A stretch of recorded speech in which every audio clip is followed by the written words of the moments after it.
ఈ దేశంలో స్త్రీ అత్యంత గౌరవించబడినటువంటిది. ఎప్పుడైతే ఈ దేశంలోకి ఇన్వేడర్స్ స్టార్ట్ అయ్యారో అప్పటి నుంచే స్త్రీకి ఉన్నటువంటి స్వాతంత్ర్యము, స్త్రీకి ఉన్నటువంటి గౌరవము అన్నీ తగ్గిపోయినాయి. ఆటవిక సమాజాల్లో స్త్రీ ఒక ఆట వస్తువు, వాళ్ళకి యూజ్ అండ్ త్రో. అటువంటి సమాజాల నుంచి వచ్చినటువంటి వాళ్ళు ఈరోజు ఇటువంటి దారుణాలు జరుగుతున్నాయనంటే ఆశ్చర్యపోవాల్సిన పనిలే. కానీ ఎంత నికృష్టమైనటువంటి ఆలోచన విధానమో ఆలోచించండి.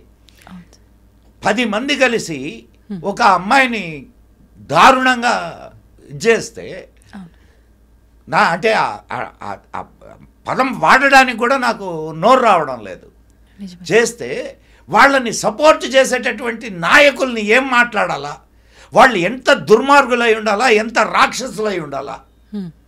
ఇప్పుడు మొత్తం దేశమంతా ఆందోళన జరుగుతుంది. చాలా మంచి పరిణామం ఇది, అభినందించదగ్గ విషయం. అంటే తిరుగుబాటు చేస్తున్నారు వాళ్ళు డాక్టర్స్ అందరూ. కానీ ఇదే డాక్టర్లు సందేశ్ ఖలీలో జరిగినప్పుడు, సామాన్య యువతులకు జరిగినప్పుడు ఏమయ్యారు? తమ తమ వృత్తికి సంబంధించిన వాళ్ళ మీద జరిగితే మాత్రమే రియాక్ట్ అవుతారా? సందేశ్ ఖలీలో జరిగినప్పుడు మీకు మానవత్వం గుర్తు రాలేదా? ఈరోజు బంగ్లాదేశ్లో అనేక మంది ఆడవాళ్ళ మీద అత్యాచారాలు జరుగుతున్నాయి. నిట్ట నిలువున నరుకుతున్నారు, కాలుస్తున్నారు. మీ మానవత్వం డాక్టర్ల ప్రాణాలా? ఇవన్నీ ప్రాణాలు కాదా? అప్పుడు మీలో ఉన్నటువంటి ఆ పోరాట పటిమ ఎక్కడ పోయింది? ఇన్ని రోజుల నుంచి ఇది ఇది బెంగాల్లో కొత్త కాదమ్మా. బెంగాల్లో ఇది కొత్త కాదు. డైరెక్ట్ యాక్షన్ డే నాడు ఎంతమంది హిందువులు నరకబడ్డారో, ఎంతమంది స్త్రీలు చెరచబడ్డారో చరిత్ర పుటల్లోకి వెళ్తే తెలుస్తుంది. కానీ అటువంటి శక్తులకే కొమ్ముగాస్తూ ప్రభుత్వాలు నడుస్తున్నాయి అని అంటే ఆ ప్రభుత్వాలను ఏమనాలా? అందులో ఆ ప్రభుత్వానికి నాయకత్వం వహిస్తున్నటువంటిది ఒక స్త్రీ. ఆమె రాక్షస ప్రవృత్తి లేకపోతే ఇంకేమన్నానా? ఒక స్త్రీగా తన తోటి స్త్రీలకు ఇంత భయంకరమైనటువంటి తన తోటి స్త్రీలపైన ఇట్లాంటి అత్యాచారాలు జరుగుతూ ఉంటే చేసేవాళ్ళని సమర్థించేటటువంటి వాళ్ళని ఏమనాలా? ఆమెలో స్త్రీత్వం ఉన్నదా లేకపోతే ఇంకేదైనా జాతికి చెందినటువంటిదా? మనం ఇది మారాలా అంటే ఎట్లా మారుద్దమ్మా? ఇటువంటి వాళ్ళకి సపోర్ట్. ఇప్పుడు ఎంతమందికి శిక్ష పడింది? ఏది ఇంతకుముందు జరిగినటువంటి విషయాల్లో శిక్ష పడడానికి ఎంత సమయం తీసుకున్నది? Justice delayed is justice denied. సత్వర న్యాయం ఎక్కడ జరుగుతుంది? ఎంక్వైరీ సరిగ్గా జరుగుతుందా? ఎవరైనా ఒక స్త్రీ నా మీద అత్యాచారం జరిగింది అని చెప్పి కోర్టుకెళ్తే ఎంత భయంకరంగా ఆమెను హింసిస్తూ ప్రశ్నలు వేస్తారు. అక్కడ వరకు వెళ్ళడమే ఒక పెద్ద టాస్క్. నిజం సార్. మరి ఇటువంటి సమాజంలో మనం స్త్రీ హక్కుల గురించి పోరాడేటటువంటి వీర వనితలు ఏమయ్యారు? అవునా కదమ్మా? అవును సార్. ఇప్పుడు ఎవరిదైనా ప్రాణమే, ఎవరిదైనా శీలమే. ఒక సామాన్యురాలు ఆ పరిస్థితిని ఎదుర్కొంటే నోరు ఎత్తనటువంటి ఈ సమాజం ఈరోజు డాక్టర్ మీద జరగంగానే డాక్టర్లందరూ ఒకటయ్యారు. రైట్, మంచిదది, చెయ్యాలా.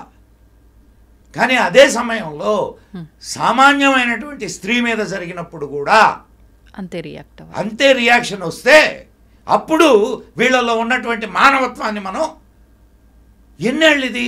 నా కులం, నా వృత్తి,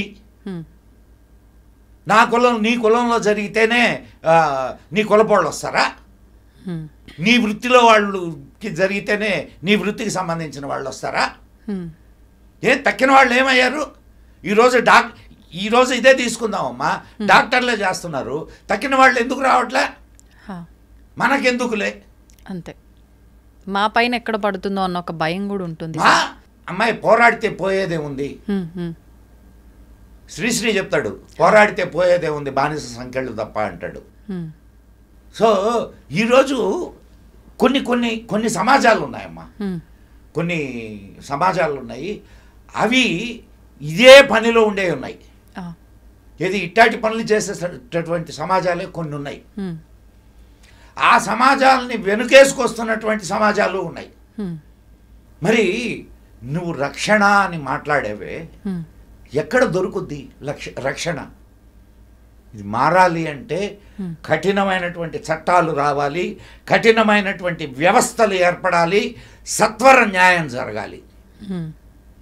అప్పుడు మాత్రమే వీటన్నిటికీ, అదొక్కటే కాదు, చిన్నప్పటి నుండి వ్యక్తులకి వ్యక్తిత్వ నిర్మాణం జరగాలి.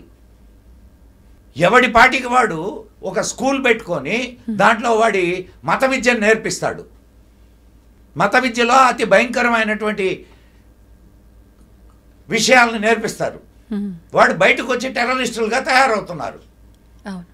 మరి వాడికి సంస్కారం ఎక్కడ, బుద్ధి, సమాజం గురించిన అవగాహన ఎక్కడ ఉంటుంది? అవునా కాదమ్మా? అవును సార్. మరి భయంకరమైనటువంటి విషయాలను బోధించేటటువంటి మత గ్రంథాలు ఉన్నాయి. వాటిని అనుసరించేటటువంటి వాళ్ళ దగ్గర నుంచి నువ్వు మంచిని ఎక్కడ నువ్వు ఆశించగలవు? అంటే ఒక వర్గాన్ని వెనకేసుకొని వచ్చి మాట్లాడేటటువంటి తత్వం, ఇవి పోవాలి. అన్యాయం ఎవరికి జరిగినా ఎవరికైనా జరగనియండి, అది హిందువులా, ముస్లింలా, క్రిస్టియన్లా, లేకపోతే రెడ్లా, కమ్మల, కాపుల, ఈ కాదు. అన్యాయం అనేది మనిషికి జరిగింది.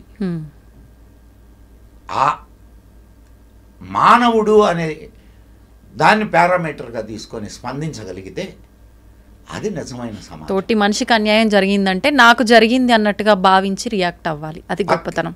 పక్కింటికి నిప్పంటుకుంటే నాకేమి పోతుంది, వాడి ఇల్లు, నీ ఇంటికి నిప్పంటుకున్నప్పుడు కదా బాగా తెలుస్తుంది. అంతే సార్. కాబట్టి చూద్దాం, కొన్ని కొన్ని విషయాలు చూస్తుంటే మంచి పరిణామాలే కనిపిస్తున్నాయి. అంటే ఈ చట్టాలని సవరించడానికి ప్రయత్నాలు జరుగుతున్నాయి. ఎంతవరకు సఫలీకృతం అవుతారో అనేది మనం వేచి చూడాల్సినటువంటి విషయం. పాలకులు కూడా ఒక పర్టికులర్ వర్గానికి కొమ్ము కాయడం మానేసి, ఇప్పుడు తప్పు అనేది ఎక్కడున్నా తప్పేనమ్మా.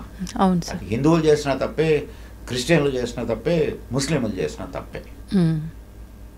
అది ఆ భావనతో మనం కానీ ప్రభుత్వాన్ని నడపగలిగితే ఖచ్చితంగా ఇవన్నీ సర్దుకుంటాయి. నిజంగా ఈ అమ్మాయి విషయానికి వస్తే చాలా బాధాకర విషయం సార్. పోస్ట్ మార్టం రిపోర్ట్లో వచ్చిన అంశాలు కానివ్వండి, ప్రతి ఒక్కటి కూడా అంటే చాలా, ఇప్పుడు అవన్నీ చదివాను నేను. అవును అవును సార్. కనీసం అది మాట్లాడుకోవడానికి నాకు మాటలు కూడా రావడం లేదు. అవును సార్.